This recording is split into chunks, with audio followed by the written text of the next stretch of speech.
All right, folks, check this out. This is a Genesis. Customer said they hit a curb or they hit some kind of object. Okay, so they brought it to a shop. Tire was busted, so they sold her a tire. Okay, the rim looks okay, cosmetic wise.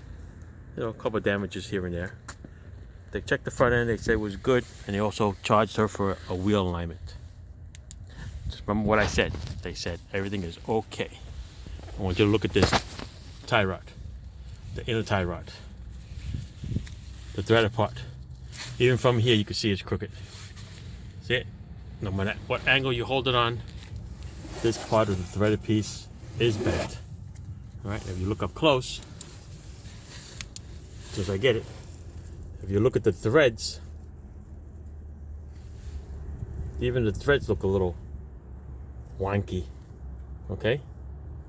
I'm going to do it without the light over here, but you see, the threads are not even straight. You can see that they are bent. Okay? But they did a wheel alignment.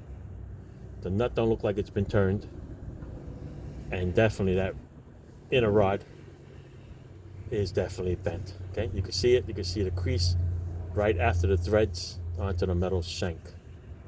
That is the problem there. Now, of course, this inner tie rod, I'm sure Genesis probably sells it with the rack, because I didn't see a listing for an inner tie rod. You have to buy the whole rack.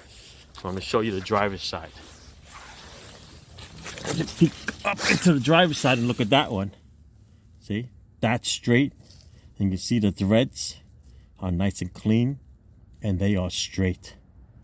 Okay, so just to let you know, be careful of the shops that you bring things to, because apparently they did not want to change that inner tie rod, or they didn't want to wait for parts, because some of this Genesis stuff you have to order.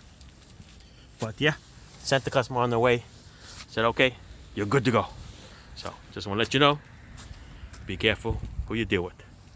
Thanks for watching.